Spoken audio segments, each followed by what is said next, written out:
दोस्तों नमस्कार। दोस्तों आज की इस वीडियो में हम बात करेंगे मार्केश के बारे में। दोस्तों मृत्यु इस जीवन की कड़वी सच्चाई है। हर व्यक्ति हमेशा जीना चाहता है, लेकिन ये हम सबको पता है कि एक ना एक दिन हम सबकी मृत्यु होनी है। हम सबको आगे अपनी इस शरीर को छोड़ करके अपनी आगे की यात्रा पे निकलना है। आप में से जो लोग ज्योतिष में इंटरेस्ट रखते हैं, जिन्होंने पहले ज्योतिष को पढ़ा है, तो उन्होंने मार्केश के बारे में ज़रूर कहीं ना कहीं पढ़ा होगा।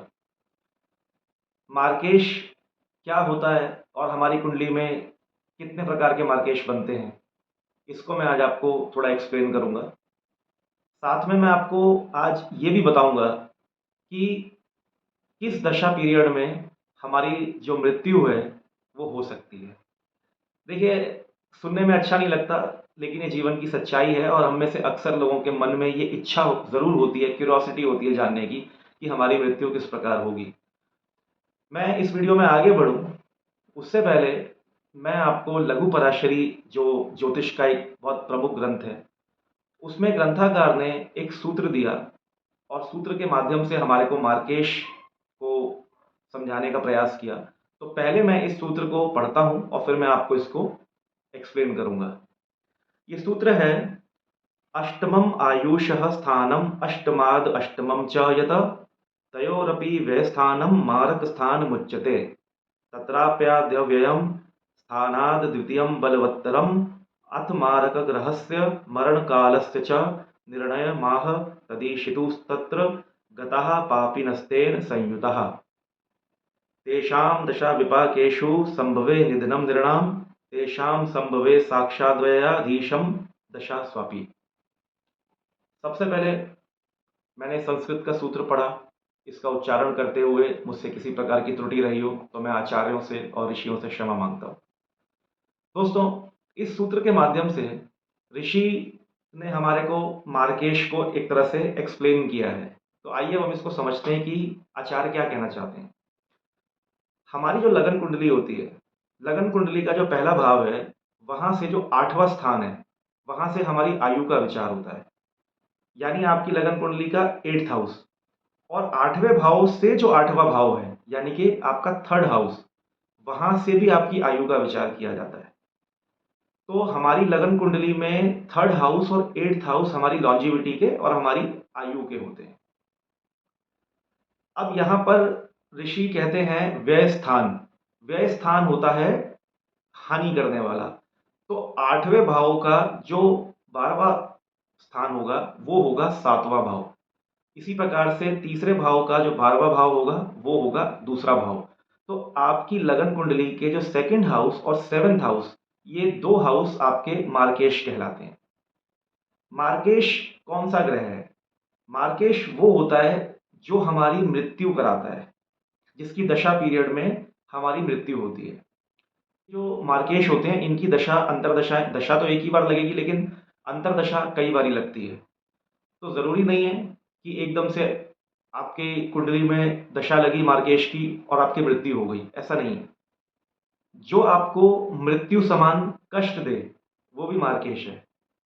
तो मार्केश की आपके ऊपर जब भी दशा अंतरदशा लगेगी, वो आपको कहीं ना कहीं जीवन में हानि, दुर्घटना, आपकी सेहत को लेकर के आपको कई प्रकार के कष्ट वो दे करके जाएगी। 2nd हाउस और 7th हाउस में जो 2nd हाउस है वो हमारा प्रबल मार्केश होता है। यदि आपकी जन्म लगन कुंडली में दूसरे भाव और 7वें भाव में कोई पाप ग्रह बैठा है, पाप ग्रह होते हैं मंगल, शनि, राहु, केतु, और हम इसमें सूर्य को भी इंक्लूड करते हैं। हालांकि सूर्य पाप ग्रह नहीं है, लेकिन सूर्य को भी क्रूर ग्रह में इंक्लूड किया जाता है। तो यदि आपकी लगन कुंडली के दूसरे और 7वें भाव में कोई पाप ग्रह बैठा है तो वह भी आपको आपका मार्केश बनेगा। तो आपके पास यहाँ पे दो सूत्र हो गए। अब तीसरा सूत्र है कि जहां भी 2nd और 7th हाउस लॉर्ड कुंडली में जहां भी बैठे हैं, जिस स्थान पे बैठे हैं, अगर उनके साथ कोई पाप ग्रह बैठा है तो वो भी मार्केश बन जाता है। तो उसकी दशा पीरियड में भी आपको तकलीफ होगी या वो आपकी मृत्यु का कारण बन जाता है। तो इस प्रकार से आप अपनी लगन कुंडली को चेक करिए और देखिए कि आपको कौन कौन से ग्रह आपको मार्केश आपकी कुंडली में बन रहे हैं। अब इसी सूत्र में आचार्य हमें आगे बता रहे हैं कि जब भी किसी व्यक्ति की मृत्यु का विचार करना हो तो हमें सबसे पहले आयुर्दाय निकालना होता है। देखिए, ज्योतिष में एक आयुर्दाय विचार होता है, हमारी लॉन्जिविटी, हमारे जीवन में हमारा जो आयुष है, हम कितने वर्षों तक जीवित रहेंगे, इसका पता हमारी जन्म कुंडली से लग जाता है और उस विद्या को हम आयुर्दाय कहते हैं। आज की इस वीडियो में मैं आपको आयुर्दाय के बारे में नहीं बताऊंगा, क्योंकि आज की जो वीडियो है सिर्फ मार्केश के ऊपर है। तो लेकिन अगर आपने एक बार आयुर्दाय निकाल लिया और मान लीजिए कि किसी व्यक्ति का आयुर्दाय विचार करने के बाद आपको लगा कि ये 50 से लेकर के 53 साल तक ये व्यक्ति जिएगा और उसके बीच में इसकी मृत्यु होगी, तो उस पीरियड में आपको देखना है उस साल में जाकर के कि उसके ऊपर या तो सेकंड हाउस या सेवेंथ हाउस, इस मार्केश की दशा और अंतरदशा में अगर ये आ गए दोनों, तो उस पीरियड में उस व्यक्ति की मृत्यु हो सकती है। पहला सूत्र। दूसरा सूत्र, हो सकता है कि तब तक कोई एक मार्केश की दशा निकल गई हो, तो फिर आपको विचार करना है कि दूसरे हाउस और 7वें हाउस में जो पाप ग्रह बैठे हैं, अगर उस 50 से 53 वर्ष की उम्र के बीच में यदि वो दशा अंतरदशा में आ गए, तो वो भी मृत्यु का कारण बन सकते हैं।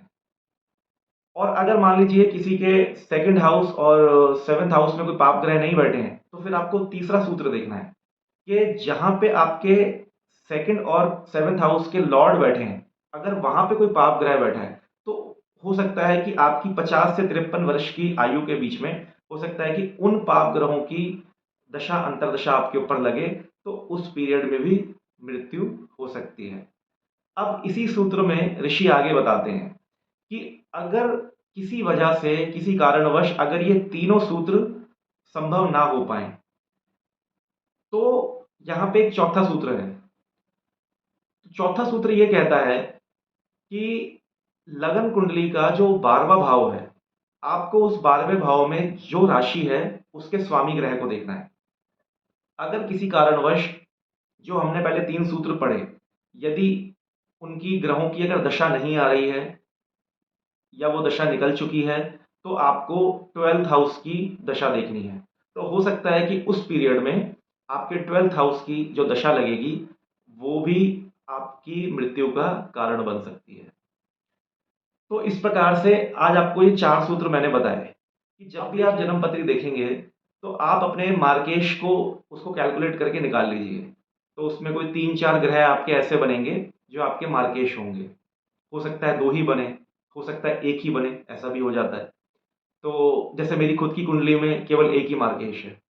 तो उस मार्केश की जब आपके ऊपर दशा या अंतरदशा लगेगी, तो वो आपको कहीं न कहीं उस पीरियड में आपको हेल्थ इश्यूज़ होंगे, दुर्घटनाएँ हो सकती हैं, एक्सीडेंट्स हो सकते हैं, कुछ ना कुछ कोई फाइनेंशियल बहुत बड़ा लॉस हो सकता है, जिससे कि आपकी हेल्थ का लॉस भी हो सकता है। कुछ ऐसा कुछ आपको बड़ा झटका लग जाए कि उसमें आपको आपकी मेंटल हेल्थ डिस्टर्ब हो, आपको आपका पैसे की उसमें बर्बादी हो। तो कुल मिलाकर के कुछ ना कुछ आपका नुकसान या कुछ ना कुछ आपको उसमें तकलीफ ज़रूर होगी, और तकलीफ भी ऐसी, क्योंकि देखिए नॉर्मल तो सबके जीवन में दिक्कतें होती हैं, लेकिन उस पीरियड में आपको मृत्यु समान कष्ट आपको मिल सकता है। तो ये इसमें आज हमने ये विचार किया। तो आप अपनी अपनी कुंडलियाँ देखिए और अपनी लगन कुंडलियों में देख करके आप इसका विचार करिए।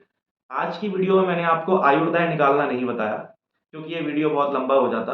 अगर आप लोग आयुर्दाय कैसे निकालते हैं, अगर आप ये जानना चाहते हैं, तो आप ज़रूर मुझे कमेंट करिए। मैं अगली वीडियो में आपको ज़रूर बताऊँगा कि आयु का विचार किस तरीके से किया जाता है। तो आज जो हमने 4 सूत्र पढ़े, इसको आप प्रैक्टिस करिए, लगा करके देखिए। तो आज की वीडियो में बस इतना ही था। उम्मीद करता हूँ वीडियो आपको पसंद आएगी। पसंद आए तो इसको लाइक ज़रूर करें, अपने दोस्तों के साथ इसको शेयर करें। हम फिर दोबारा मुलाकात करेंगे, तब तक के लिए नमस्कार।